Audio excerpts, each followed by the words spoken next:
Good morning, ladies and gentlemen, and welcome to this, the board meeting of NHSEngland. We are, as interested observers will have already noted, in a different venue on this occasion.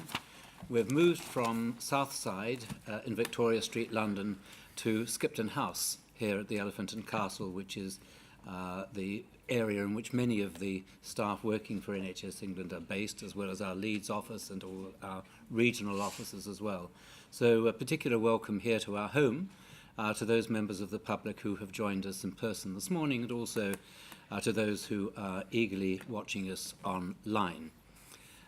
It's a great pleasure to welcome you to a meeting which is true to the commitment that we have to openness and transparency. This is a meeting in public. It's not a public meeting, but what I will assure those who are with us this morning is that at the close of the meeting, our members will be happy to talk informally to those of you who have taken the trouble, which we much appreciate, to be with us this morning.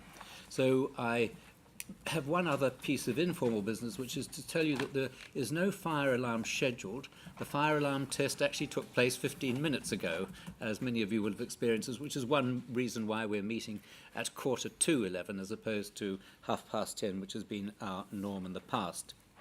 So I start by saying that we have no apologies for absence this morning. We have a full team.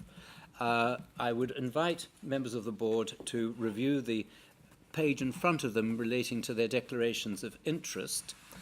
Please, if there are any changes since the last edition, would you alert our secretariat?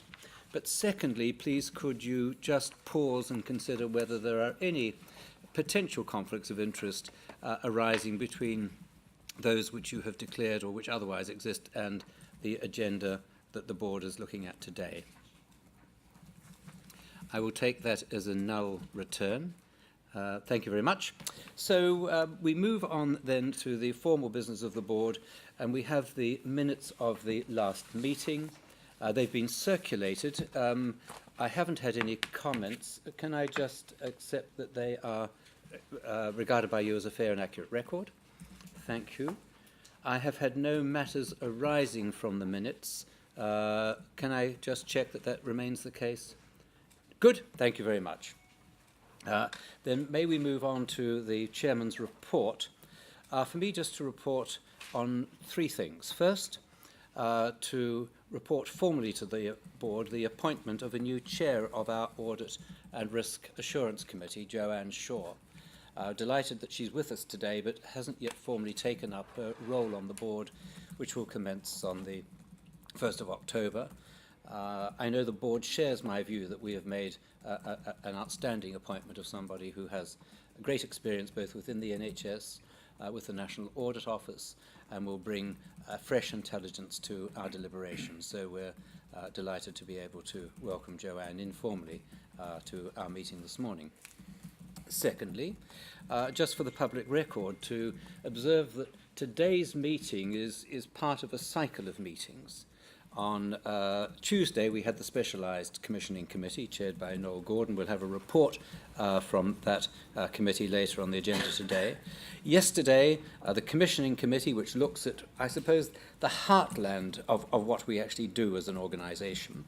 And we'll have a report from that later today also with David Roberts as the chairman.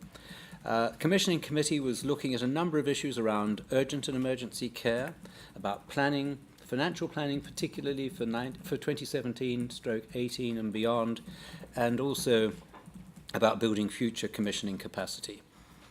And it's that development that occurs in these committees that helps the board to function, not only in these formal meetings where we take formal decisions, but also in ensuring that we have a proper line of sight and a proper line of governance through the organisation for all of our activities.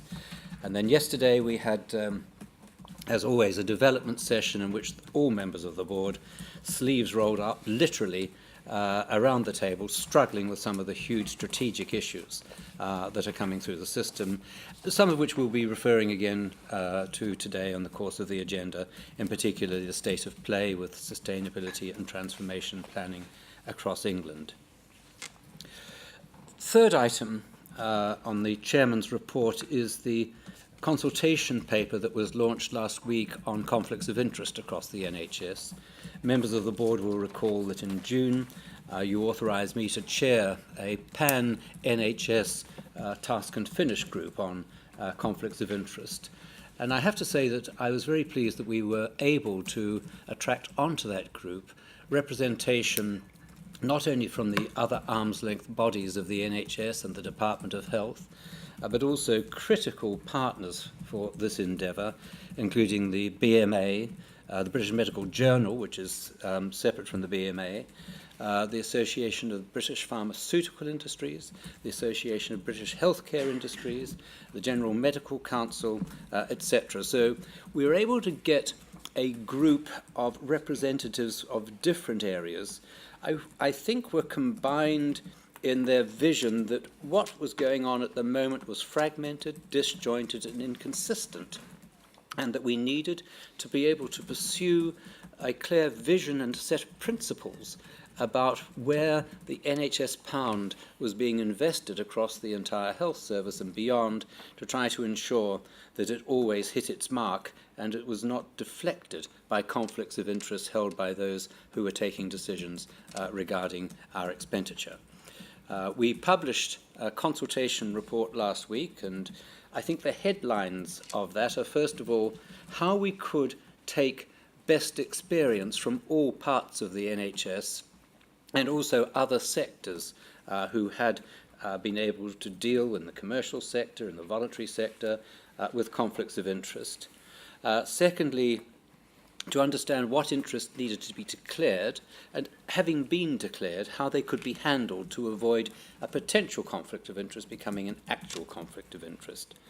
Thirdly, we're conscious that in the changing world of the NHS, in which we're asking people to move out of traditional silos and to move into much more cross-working across different institutions, as we will see, characterised particularly with the STP process, but also as we move into new models of care, when we're asking GPs to work in different ways and to undertake strategy, procurement and planning and implementation in ways in which there are potentially a number of conflict of interest tripwires, that we've got a clear set of principles that we can apply to assist them.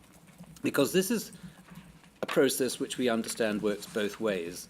It works in the sense of protecting public expenditure and ensuring that it isn't distorted by conflicts of interest. But secondly, to protect those who are taking the decisions by giving them a clear set of protocols which can be followed and which will ensure that there can be no suspicion of false motives being deployed in the way in which they take their decisions. And then finally, around private practice, which is probably the area which has attracted more press publicity than the remaining areas. On this, the panel were very clear that there was an area which needed to be assured that private practice would not be in conflict with the NHS duties of those involved in private practice. It's a complex area. Our proposals will not be uncontroversial, but our request is, as across the whole of the consultation process, that those who have ideas on how we could improve our approach, please let us hear them. We will be coming back to the topic at the end of the consultation period, which is towards the end of October, and in November, considering all the responses we've had, while we then proceed to build up a final document, which we will be proposing to issue as statutory guidance across the whole of the NHS. So thank you. I have no further matters in Chairman's report. I'm happy to invite any comments, observations or queries from the board on that.